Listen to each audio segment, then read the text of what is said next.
But it was only a fantasy. The wall was too high, as you can see. No matter how he tried, he could not break free, and the worms ate into his brain. Hello, welcome and salutations, and hello again to Let's Finish BomberMan Tournament. Welcome to this, the final episode where we shall actually finish the game. First of all, I missed this, the Carabone, somehow. I'm sure that I went and got this one, but it wasn't in the save file, so I had to go and get it again. Anyway, he's near the pretty base. He's very easy. He drops the line bombs. They're not terribly useful. Here I am, not using line bombs very effectively. There we go, dropping the line. Amazing. Amazing. And also, if you talk to this person after you've gone in the whale, you get a little bit of extra dialogue. Amazing! Anyway, where were we? Last time we defeated the Golem Bomber in the Golem base, and here we are, in a whole new area of the map. The town of Theta, or Theta to be precise.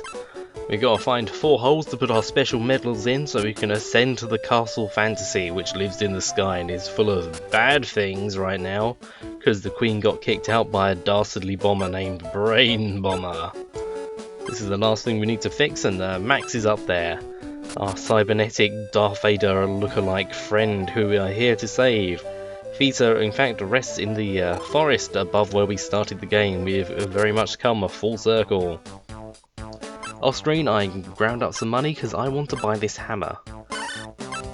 This hammer is a very good item. It is a bomb material. We shall have to go to a bomb shop to get that made into a sort of bomb for us to use later.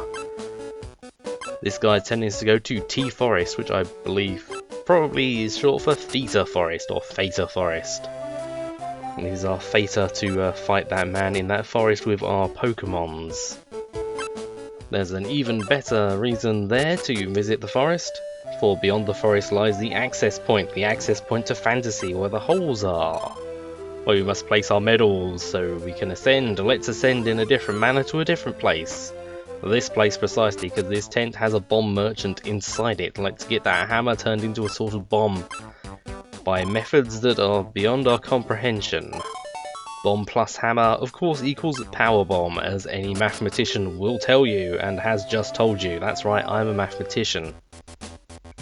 Power bombs are useful because they have the ability to pierce obstacles. No more chipping away at cactuses in order to create a usable path for us, because the power bomb doesn't work because I haven't equipped it. That was the water bomb, of course. Oh, nope. Yeah. There we go. I'm good at menus. There we go. Amazing. Astounding. That is actually very useful. Very useful indeed. Fire Kong, of course, will probably be seeing a lot of use during this final dungeon of fantasy we're going to head to in a minute. First, we must explore the forest. This is a single screen. Here's the king. Hello, Mr. King. You got a Pokemon. I've almost got all the Pokemons. Let's have a Pokemon battle. Defeat the champ, win a Kame King, the Turtle King of the world. This battle goes pretty much like every other battle in the game, just select your Pokemons with the biggest stats, the highest levels. There we go, Pommy, whatever the hell this thing is, Pommy Fighter, Pommy something. Pommy Fangs, that's the one. Go Pommy Fangs, I believe we made this one to get into a door somewhere. Once again, the fighting is essentially random. Kame King's got like all the elements, so I'm not really sure how that works, but yay, we beat it. It's only level 57, we were level 70. Let's find another high level Pokemon. Some of them cap out at 60, some of them cap out at higher levels. Let's find one with a higher level. There we go, Sea King, level 64. The most nostalgic level. Let's go! You have to beat Kame King 3 times, I think. I can't even remember. Its defense was sort of effective, but not really. Once again, the battles are completely random. There's just not really much to it apart from making sure you got better stats, which you get from just picking up panels on the floor while you've got the Pokemon equipped. It's a very shallow battle system with not much to it. There we go, we did the best of 3. Now we have a Kami King. Kami King's one property is that he opens the door to fantasy. Amazing! Hell no! You don't want to set him now, he's just completely useless. You can't kill this man. Or talk to him. Anyway, well that was that. We've got all the Pokemons. We got them all. We have our final downstairs moment. There's the shop with boss strategies and health that we do not need. We don't need none of that. Let's continue to the access point, which is in the desert. Here we are at the access point. These 4 coloured slots, these 4 coloured holes are where our medals have to go in order to access fantasy. The last overworld area in the game. We've been everywhere. We have been all of the places, and we must equip Uni to reveal the access points, which of course means getting out a shovel and moving the dirt off them. It's a little less grand than I imagined from my winged Pegasus, but here we set the Medal of Love, which we confusingly got from the Ice Zone from Plasma Bomber. Don't know why it went in the green hole, but okay. This game doesn't necessarily have to make any sense if it doesn't want to, that's its prerogative. Here we have the Friendship Medal, which we got from the Volcano Zone, where we fought Golem Bomber. So that's the last one. They actually do correspond to their positions on the map, but I'm not really sure about the colours. That one was the Forest Zone, where we fought the Magnet Bomber, of course. And finally, Pretty Bomber's Medal, the Medal of Justice from the Beach Zone. So that's bravery, magnets, forests, justice, prettiness, beaches, love, plasma and ice, and friendship, golems and volcanoes. Those are certainly things that go together. Anyway, upwards to the wonderful land of fantasy, the floating castle from where Princess Esmeralda does rule. That's how you get back down. There's not really much point to going down though, because we want to go up. We want to enter the castle. We want to complete the game. We want to complete the game with 100% completion, which is where we are right now with all the heart containers, all the Carabones, and all the sorts of bombs we can get. Technically, I haven't leveled all the Carabons up to their highest level like I said I would, but I decided not to, because what was the point of that? There's no point of that. There's no new content from leveling them up. No new content at all. Anyway, let's use the power bombs to power our way through this fantasy land of the castle, I guess. See how much quicker and easier this is? This is very nice. Very nice indeed. I like it a lot. In fantasy, we'll be seeing these green teleporters a lot. And a new sort of enemy thing. A spawner that launches these things from Animal Crossing, I guess.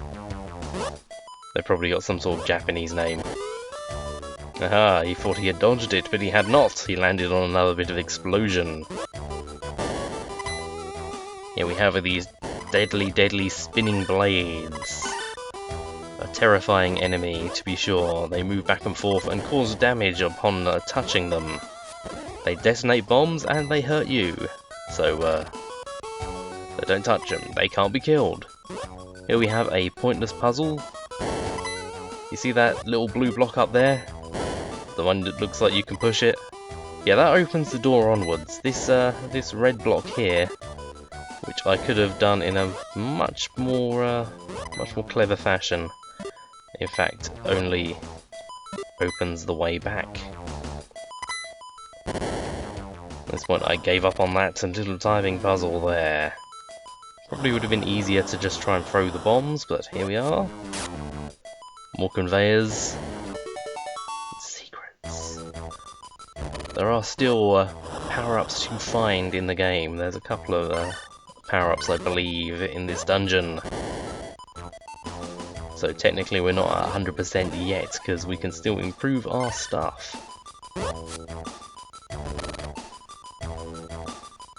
There's no real reason to get rid of that spike there.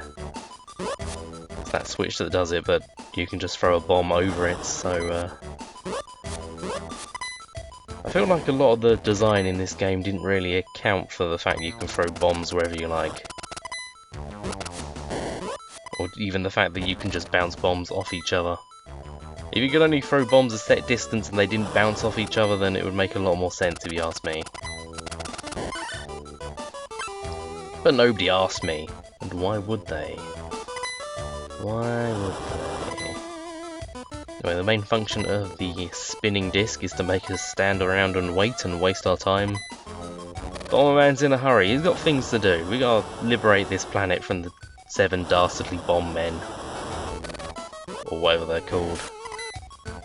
It's a Hige bandit with a gun. Let's make him stop. He stopped, hooray. We stopped him by killing him. Almost did a boo-boo, but it would have been fine anyway. Push the block, exit the room. That's how we Zelda. These enemies are a little strange. They sort of float around. They got scythes which they can throw. They can disappear for a while. And their scythes can persist after they've died. There we go, it went out of bounds and then the door opened. Now here I'm gonna play around with the mechanics a bit. There we go. That button doesn't re-depress until after the arrow that it spawns disappears, which means you can get through using your wits and speed rather than having to equip the specific arrow bomb. This is another case of it really looking like they didn't think about what they were doing. There's the tubes to kick the bomb through, but you can just throw the bomb there anyway. Here's Sibaloon again, solving a wonderful puzzle. This room looked a little easy beforehand. Now we gotta deal with these things. These things absolutely wreck me. I'm just terrible at not walking into them. They should be very easy to spot, but for some reason my brain was not functioning properly at the time. You can see they've got little green lights and they've got a much smaller ball, or even perhaps not even a ball at all, on top of the blocks. The trick to this room, of course, is that we have to use Sibaloon to get through there. We've got to cut the corner. There's nothing to stop you from just tanking the damage and walking straight through, of course. And we got a large health. That was it's worthwhile. See here, you can kick a bomb through, but I don't see why you couldn't just throw the bomb. Another easily avoided thing. Let's try something a little different. Let's just put this on. That trick didn't work because I foolishly didn't detonate the blocks. Now this room would be much more tedious if it wasn't for the wonderful Lightning Kong, or whatever the hell his name is. Thunder Kong? Yes. Being able to skip blowing this stuff up means we can get through it much quicker. In order to open the doors, we must press both buttons on this side of the room. I think the first 2 buttons merely opened the way back. Lots of things designed to make you wait in this particular... oh, careful, some robots. Yep. Nope. That was effective. Most things die in one hit to, oh my god. This is what happens when you don't... oh my word. Okay, everything's good. Everything's fine. It's just, let's just put Fire Kong back on. We have the very annoying block enemies. They require 2 hits. They turn into little dancing men, because that's what all those humanoid slightly guys do. It does look a bit silly. But anyway, let's continue to use bombs we can detonate when we like. This room looks intimidating, but in fact is not. It's very simple. I went the wrong way at the start. We've got to go all the way around. Go through 2 sets of teleporters, press a button and return. This wheel is a bit annoying, hard to get round. There's not really very much room to sneak around it there. I think it's better to drop down while it's in the corner, rather than try and follow it. The timing is just a little easier. You can move faster than it, so then you'll get away from it so much easier. See? There we go. Rather than having to get close to it on purpose. What an obnoxious room. Anyway. You can clearly see that Sibaloon is required here, as he is required, or she. Might be a she, I don't judge. I don't judge. Anyway, Sibaloon sees a lot of use in these last couple of dungeons. Don't know why I threw a bomb that way. Doesn't make any sense. Oh. There we go. Press all the buttons. Gain access to the exit. This room is fairly obnoxious as well. These guys are annoying. Trying to avoid their shots while you're moving around a very confined area. Not always a lot of fun. Not always a lot of fun at all. Very simple room, not sure what the bottom portion of the room is about. Don't really know why it's there.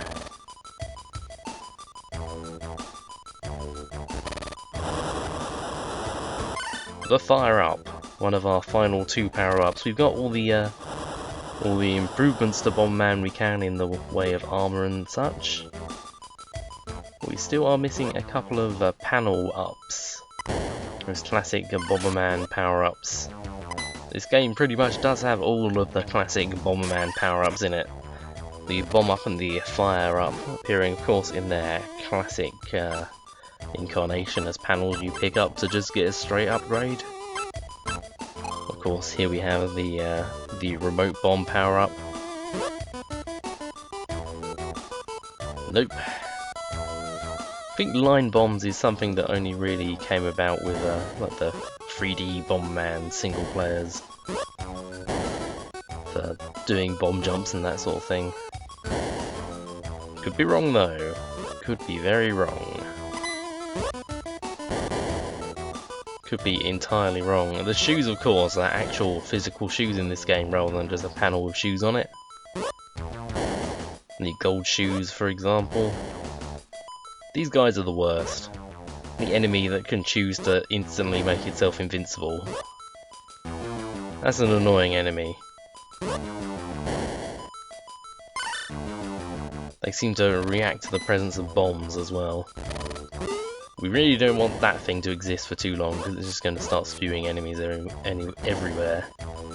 Ah, the problems of having fire up when you've got power bombs. I'm not used to it, so I'm blowing myself up left, right, and indeed centre. You would have thought I'd learnt by then, but nope. Nope. Never gonna learn. Never ever gonna learn. Seriously, remote bombs just makes this game so much easier. It's a shame you can't get power bombs that also are like remote controlled, as in you can move them with the directional buttons, like the RC bombs. That's a real shame. Might be a little bit overpowered though. Not that remote control bombs are completely obsolete at this point. I'm sure we'll be seeing them later on. Yep, these spinning discs just... they're not hard to dodge. They just make you wait. Aha! Oh shit. God damn it. God damn it. Another secret lies beyond. Will this secret have... That was spectacularly non-clever. That's the classic own goal in BomberMan terms. Many a game has been instantly lost in multiplayer by putting a bomb just directly where you started. Instantly killing yourself. Not a good opening move, not a good move in general. Yeah, it's our quest to find the teleporter that takes us to the very centre of the room. As you may have guessed, it's this one here, hidden behind the spikes. Annoyingly, I didn't manage to detonate that particular block. But it is easily dealt with. The way forward is open! We can continue our bomb quest further into this castle. Here we have another fairly non-complicated puzzle room. We've just got to hit those two switches with bombs and then make our way to the exits.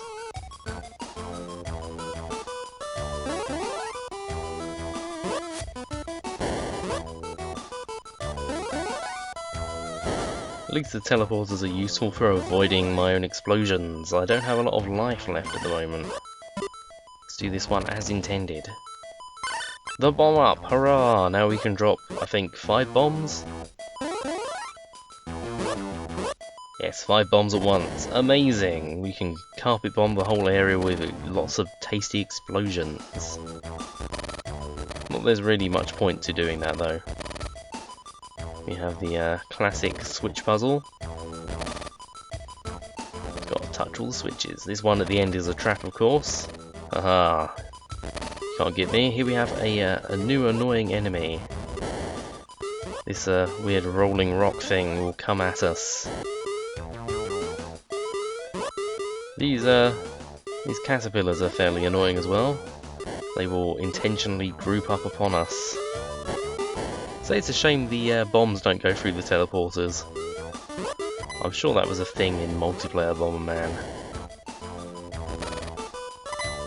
And of course, why wouldn't the worms be invincible while they're jumping? We're actually quite close to the end of the dungeon now. We've truly become masters of all these traps though.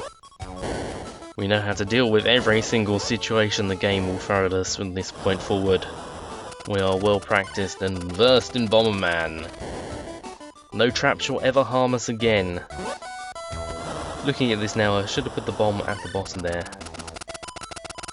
But it doesn't matter. Bit of a show off there. I like this flashy thing in the middle. Oh, for Pete's sake, what did I just say? No trap shall ever harm me. Except for when I choose to be harmed. Because I can't be bothered to wait. There we go. Another enemy sort. These guys cause explosions.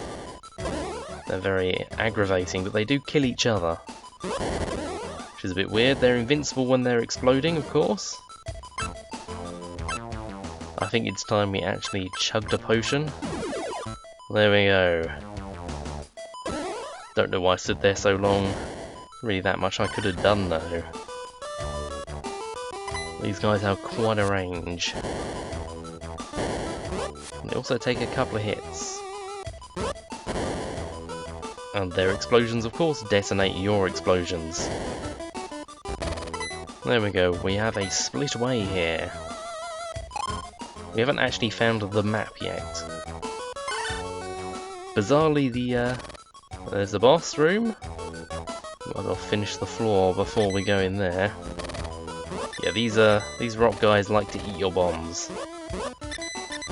What's nice though is it does encourage them to go directly at your bombs.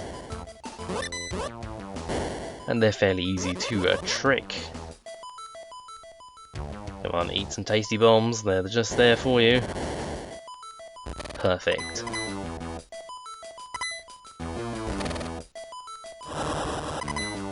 We got flames and flying discs to avoid. Could have kicked that, decided to throw it. Just to make a point. Just to make a little point. Hooray, a large medicine. That's actually something we need right now. Remarkable. Absolutely, oh, for Pete's sake. Well, here we are, the final room. We've missed a couple of rooms though, let's go explore them. Up here, for example. Up here being the only example, in fact, this is the last room. Last room we haven't been to. Unfortunately, it has a couple of rooms off the side of it. We have a complicated puzzle asking us to push a button. And why? There we go! More rooms. What possibly could be hidden? What prizes await us at the end of this place?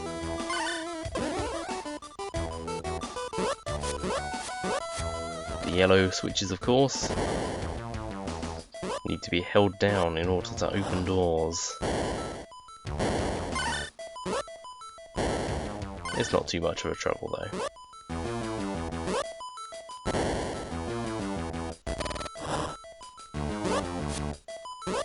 Using fire Kong, we can very easily just put the bombs down and never detonate them. The balloon, of course, is required for this particular room though.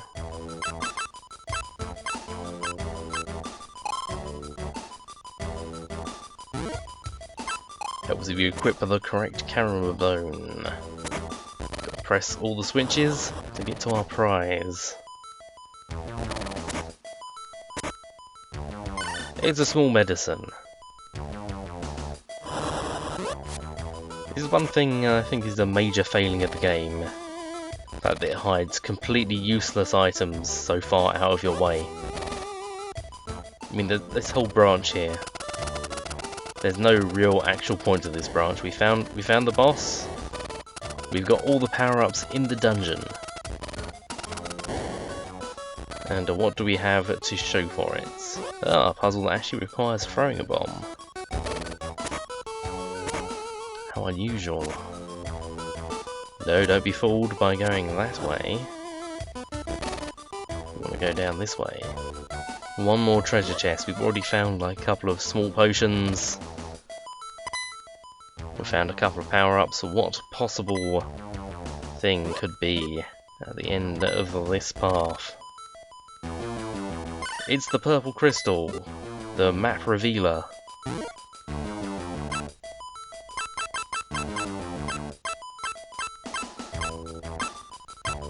Let's just equip Seed Run because we can't dodge out of the way of that one. There we go. There's the map. It's just what a place to put it. We'd actually revealed almost the entire map before we picked that up. The only room that wasn't revealed was the room with the boss in it. That putting the map at this point serves absolutely no functional purpose, considering the fact that this level has been almost completely linear up until this point. We didn't see much point in having a map at all.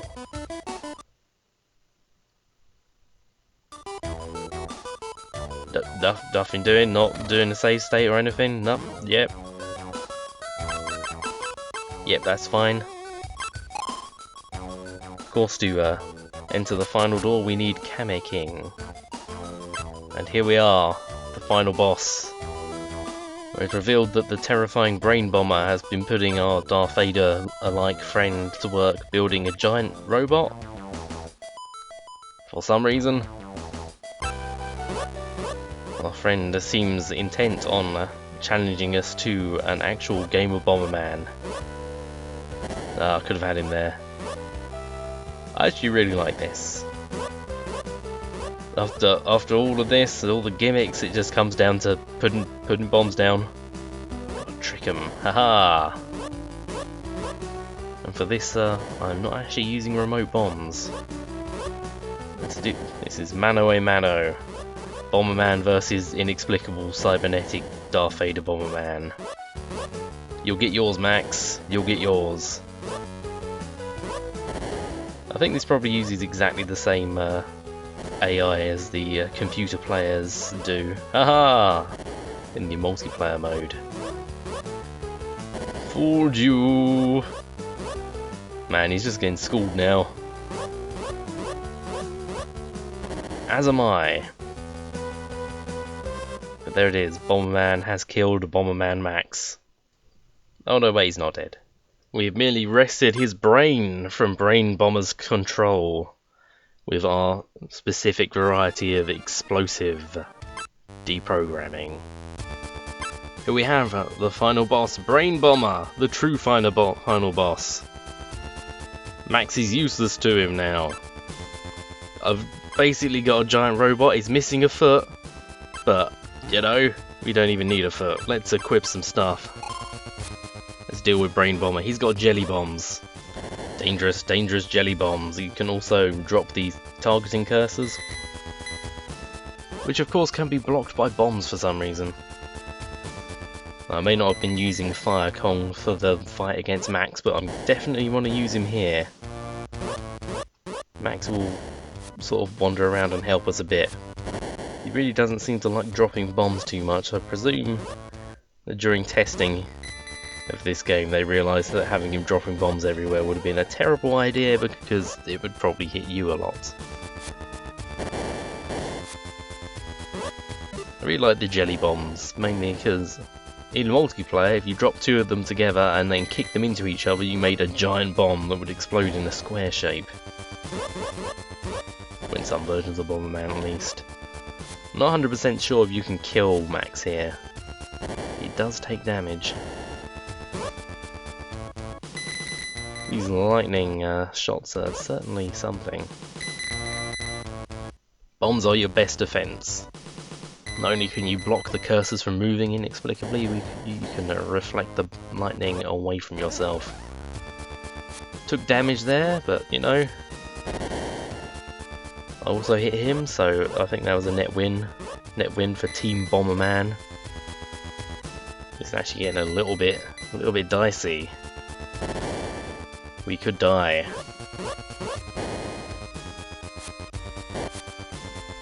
We could very easily die. Not really sure what the point of this giant robot Bomberman thing is. They describe it as the ultimate weapon. I'm not convinced.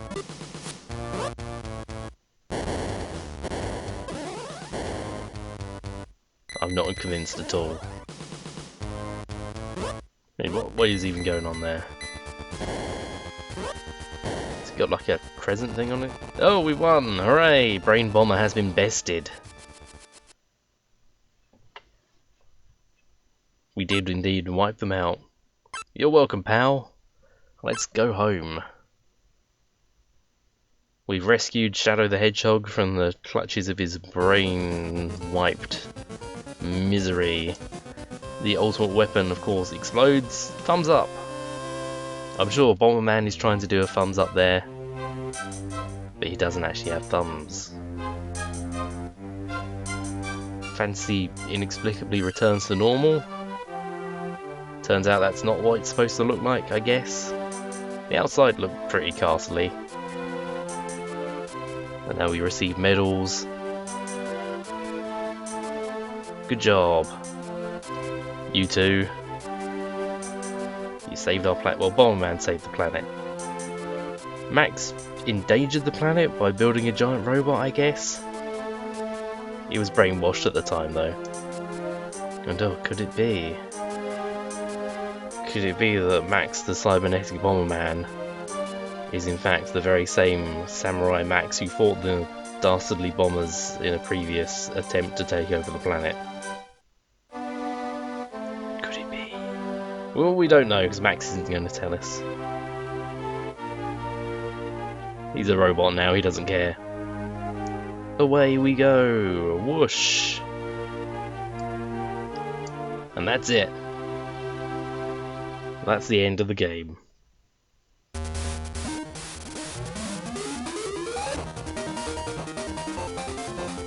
I'd like to thank everybody for watching. All 3 of you who've made it all the way through this. It took more than 2 years to do this for some reason, because I don't know. I changed computers. We've got to get it set up, recording again. It's much easier to record Game Boy Advance emulated footage these days. Open Broadcaster didn't exist, I don't think, when I started doing this. That's a good program. Everybody should download it if they want to broadcast or record footage from an emulator, or any number of capture devices. As for the game itself, yeah, pretty good game. Had it when I was a kid. Enjoyed it enough to find all the secrets, unlock all the Karama bones. Like, more than once. Did it like a couple of times when I was a kid. Did it once before I started the LP just to make sure I remembered how to do it. And then of course I did it during the LP, even though that time it took 2 years. 2 entire years. I think for a single player Bomberman game, this is probably my favourite, to be honest.